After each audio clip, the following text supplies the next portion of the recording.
Hello, everybody. Give it just a second here for the live stream to pop up on my screen and on my camera here. My software tells me I'm live. Receiving your content. Your audience will see it in a moment. Get ready. So, video output low. Well, internet's been a little dodgy here since, pardon me, since Irma blew through. So, and CS Network. This is Mike, CS Network, here with you. Or if you prefer, Hunter, because we're getting ready for the booking in about 3 minutes. Commence with the actual. As you guys know, I tend to jump on here a couple of minutes early to give time for the stream to get rid of the stuff. Started number on this is a little dodgy. Here has been really sketchy since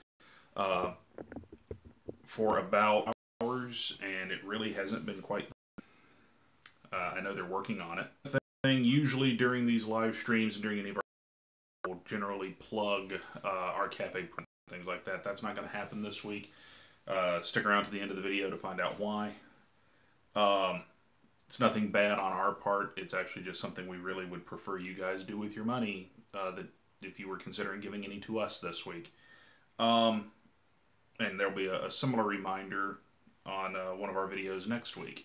So, and then last but not least, want to, before we officially begin everything here, want to send out our condolences, our love, our thoughts, our prayers, our everything to the family, the friends of the late Bobby the Brain Heenan. Bobby Heenan passed away on Sunday, and you know, bottom line is really the greatest professional wrestling manager of all time, the greatest WWF broadcast team of all, with Gorilla Monsoon, inspiration to a whole lot of people. His ability for professional wrestling as a mouthpiece, he will never be so unparalleled. So, Bobby the Brain, we know where you are, and all thanks and love to you, brother, but you are a hell of a guy and you entertain. Thank you, Bobby. So, with that said, Eastern Time, turn up, which means it is time from Electric City Sentai Denzi Caster, or if you prefer, I am Greg Hunter, formerly of Anarchy Wrestling, the original voice of Anarchy, and I have been challenged, for those of you who have been following along, playing the home game, I have been challenged by my broadcast colleague, John the Body Johnson, to put together 19 WWF, but under some really weird. I do not have any of the WWF's baby faces of 1991. So, there you go. And so I have to, if this is the first time you're, or the first one of the Booking Office Live videos that you've seen, it is, as of World, it is April 27th. We are in Omaha, Nebraska, at the Omaha main event. Now, granted, it aired on the 27th. It's taped on the 15th. But it's Omaha, Nebraska. WrestleMania books. Coming out of WrestleMania, the big stuff has been this. I've got program beginning to brew between Rhodes and Ted DiBiase. We have team champions are still Power and Glory. The Rock and Roll Express in what was at WrestleMania. Although there will be people who work on TV is, did they really beat Morton? Got trapped in the full Nelson of Hercules, so he never actually quit. The new is King Wildfire. Tommy Rich is the new king. He defeated Randy Savage in 20 minutes in a no-doubt match at WrestleMania, where he has Elizabeth in his corner to keep an eye out for Sensational Queen Sherri in Savage's corner. In keeping with some of what happened in real life, Savage basically is a beaten man. He's taken a hell of a fight, an incredible beating, and Sherri turns and Elizabeth makes the save.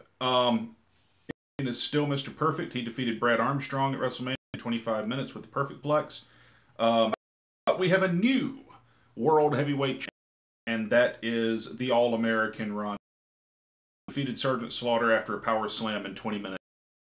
Heavyweight Champion.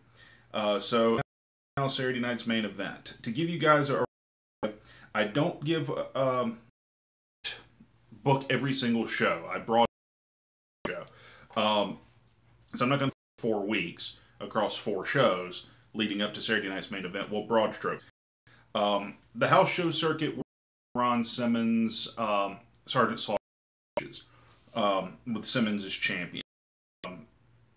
And we're basically WrestleMania rematches, probably alternating between Mr. Perfect winning by winning with the Perfect Plex, or somehow getting counted out, going back and forth with his title defenses on the road, which most of his title defenses on the road are going to be against Brad Armstrong and Bobby Eaton, although we'll sprinkle some other guys in there from time to time.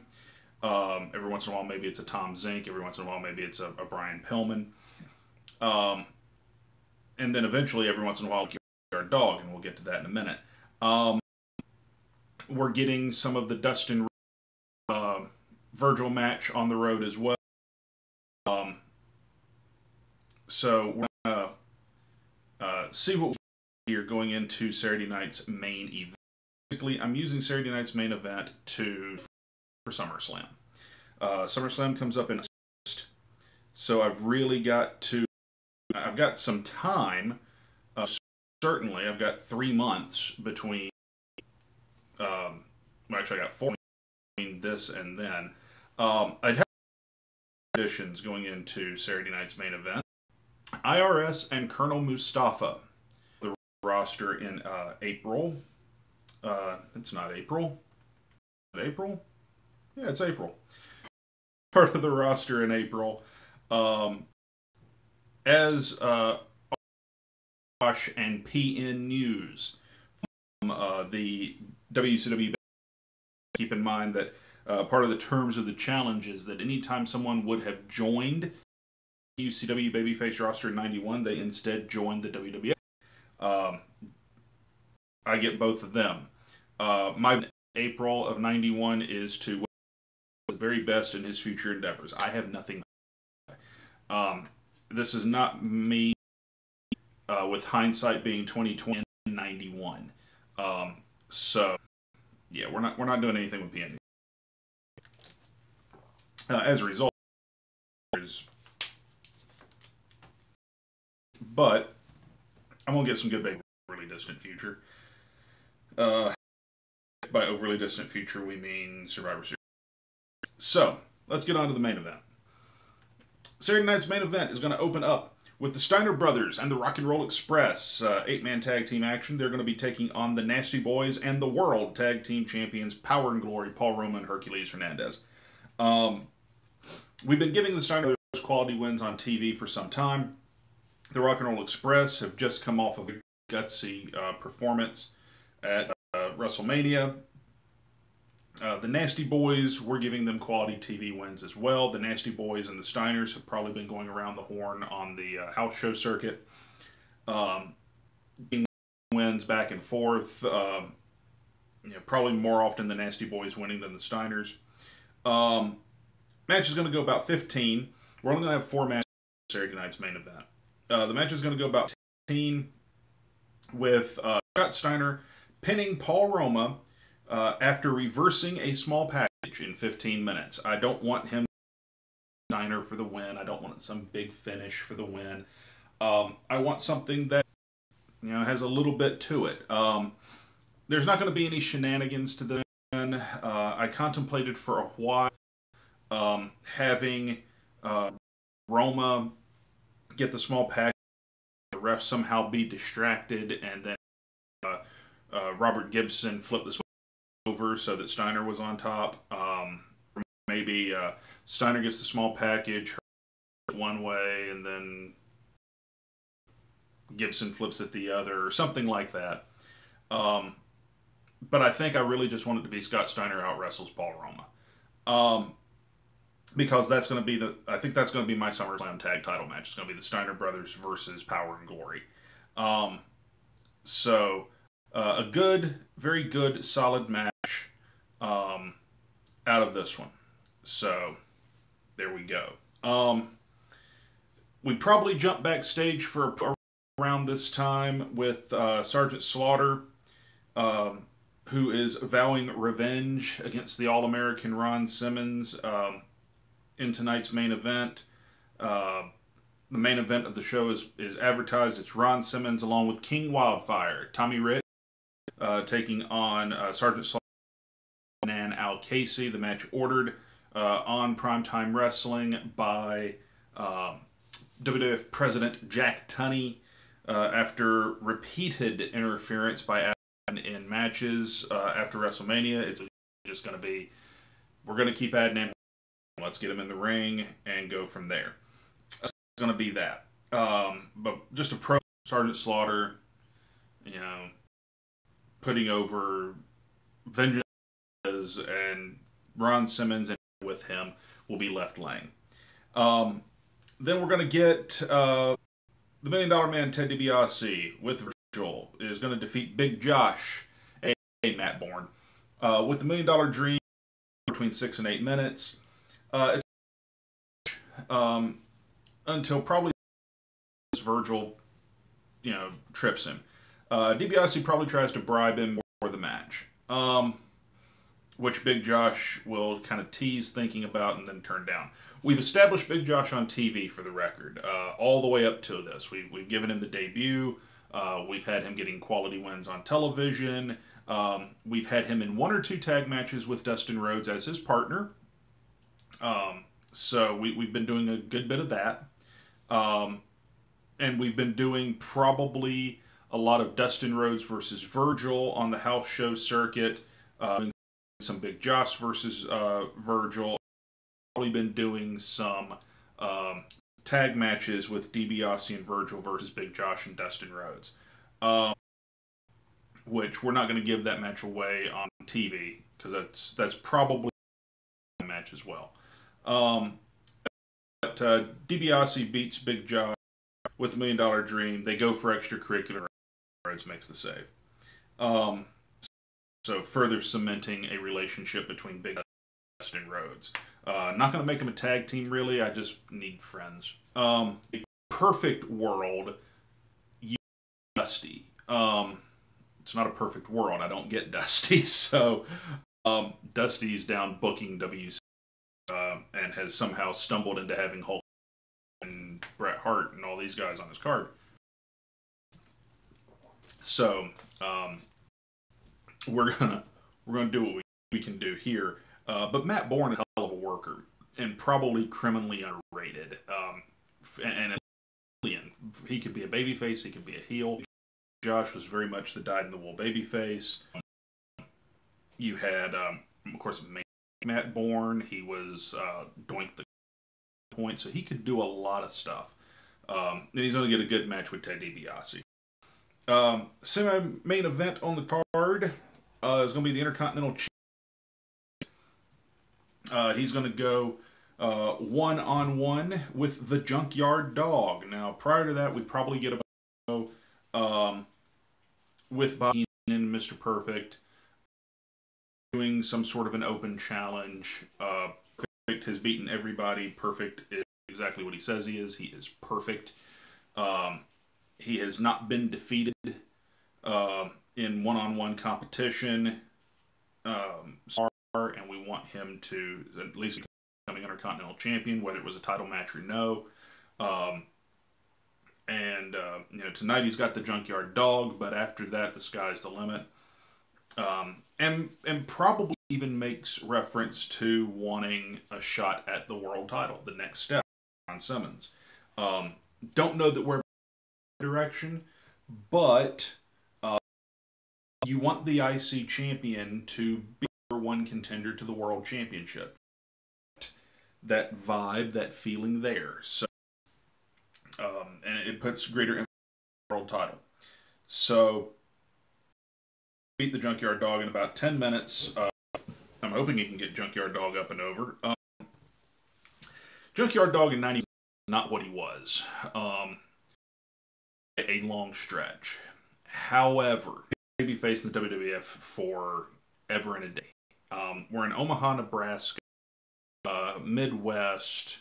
They is, and, and they're going to certainly know who Perfect is, as well as Heenan. The point of the ring with someone bigger than him. Two opponents, Bobby Eaton, Brad Armstrong, were to illustrate how good a wrestler he is. Now we need to see Perfect overcome someone that's physically larger than he is. We've seen him beat talent and hard work in Bobby Eaton. We've seen him beat youth and agility with Brad Armstrong. Now we're going to see him beat strength and size in the Junkyard Dog. Unless you're really, really blind, you should be able to see what's coming. So, because there's one guy on my roster that has all of those things. But he's going to beat the Junkyard Dog here in about 10 minutes with the Perfect Plex. After that, we're going to have a promo with the deposed Macho King Randy Savage, now simply the Macho Man. He has been gone from television. He's not been on the house show circuit. He's been gone from TV. The whole 9 yards. He's going to come out for an interview in ring with none other than Mean Gene Okerlund.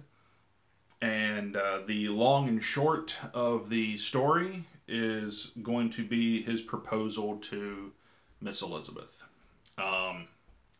He's seen the error of his ways. One person came to help him when he was at his emotional darkest hour. Invincible as the Macho King. And, only one person ever turned their back on him, and that was Miss Elizabeth. She was never there to do anything to Savage. She was there to make sure that Sherry didn't do anything to anybody else. She was there to level the playing field.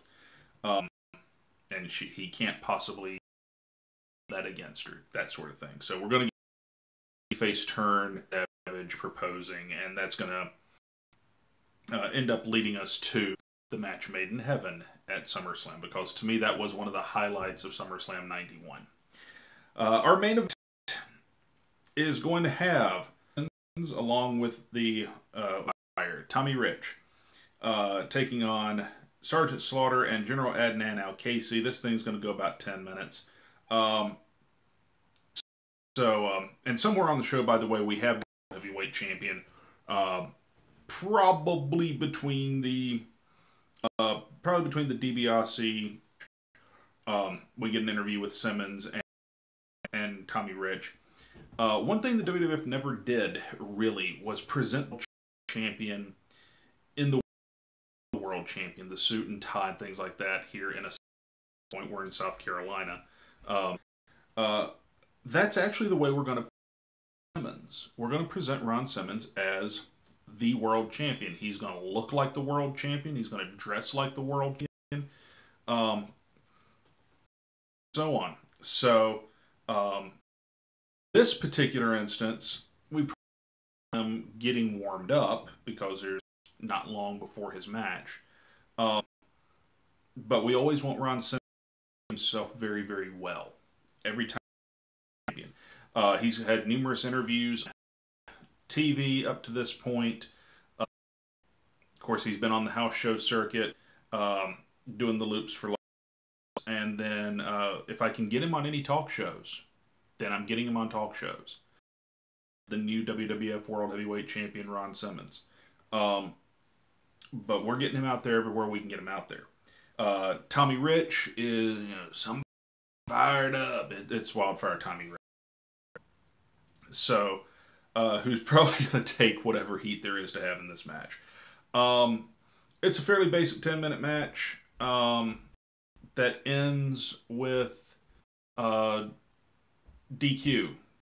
Simmons and Rich go over when the Iron Sheik runs in and there is a 3-on-2 beatdown. Mostly probably with Ron Simmons tied up in the ropes and then beating the dog out of Tommy Rich. Because Tommy Rich could sell, he sells like an auctioneer. And then you've got Ron Simmons who can do the babyface fire, struggle, and whatnot. And I don't need Simmons to look weak. He's the world champion. I can have him struggling, trying to get there and save his partner and his friend. But I can't have him be the one that's getting left laying. Tommy Rich, however, we've seen him in these precarious positions and we've seen him battle back. So we've seen him get his butt handed to him and come back and rise to the occasion. It's simply them filling the roles that I've already been booking them into. And for the record, this will be the first time we've seen the Iron Sheik. I've not used him at all this month. And when he does the run-in, he is identified by the announcers as the Iron Sheik. He is not identified as Colonel Mustafa. That will happen in an interview after Saturday night's main event, where it is revealed that he has enlisted in Sergeant Slaughter's crusade against America and the WWF and the All-American Ron Simmons, which, as you can tell, probably sets up a SummerSlam main event. So right now for SummerSlam, here's what I've got planned, because as you all well know, I kind of book backwards. The SummerSlam main event is going to mimic real life to a point. I need to put a bow on Sergeant Slaughter here, and actually get started toward a face turn for him.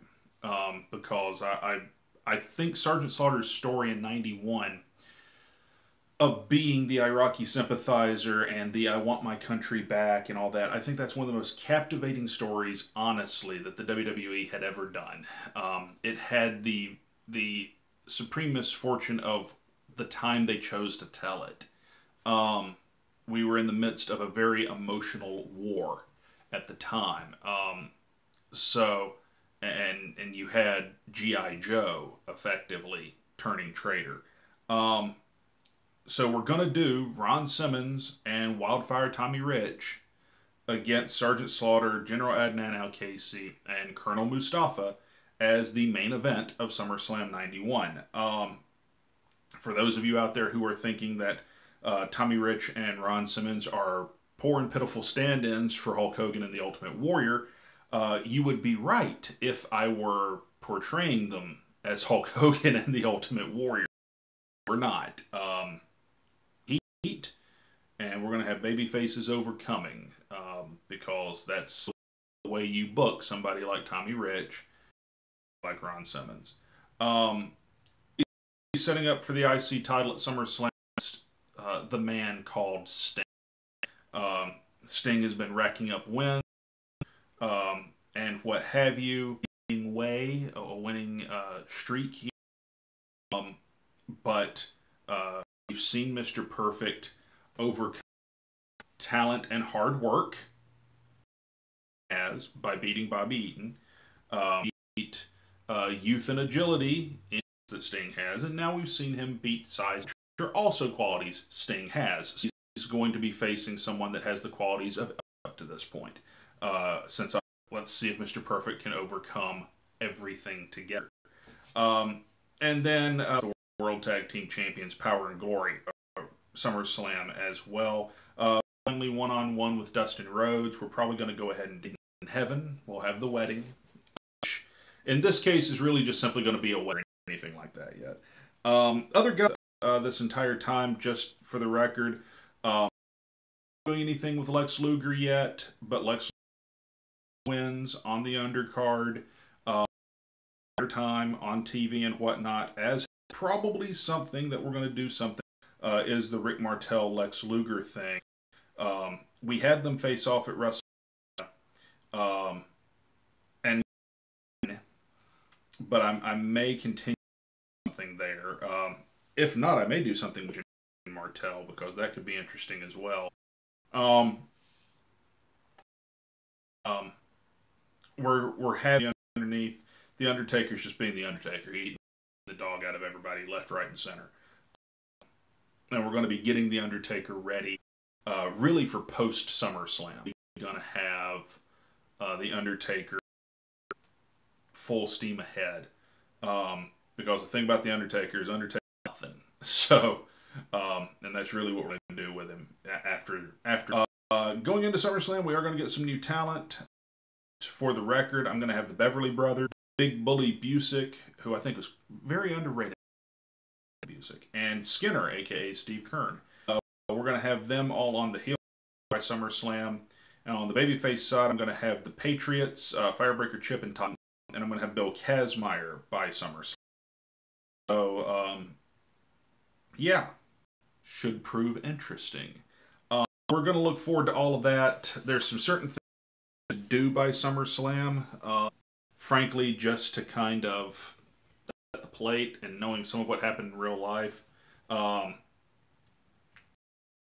this point, Perfect's health at this point, so I'm going to have to do in order to get the ring. So there's that. Looking forward to some of the other talent we got coming in September. I've got Ricky Steamboat. If you think Steamboat and Flair happen, you're nuts. I just don't know. And Marcus December. I got Papa Shango coming in January, and I will be future endeavoring of 92. So, which you eventually did.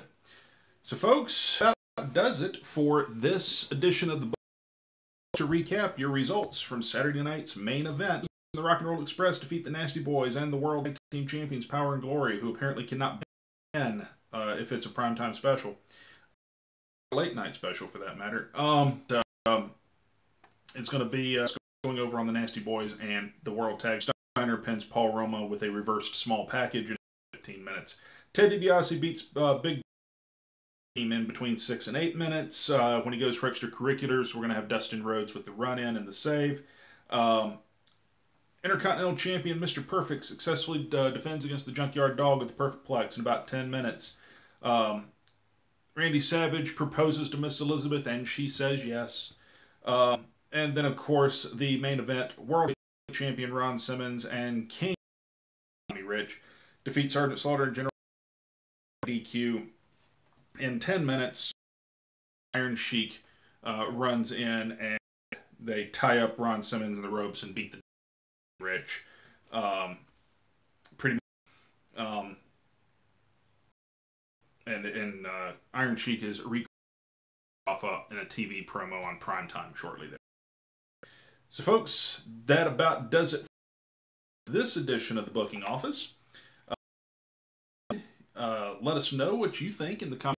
You guys can help shape the way this works. Know what you think. Give me some ideas, and tell us what what you would be thinking if you were a fan and you were watching this on TV. Of course, please give us a big thumbs up. Subscribe to the ECS Network. We greatly appreciate it. And one thing, and I'll be a couple of the videos that'll go up this week. Normally, well, between this week and next, is the part of the show where I plug our Cafe Press or Patreon or something like that, and ask if you want to help us out here at the ECS Network.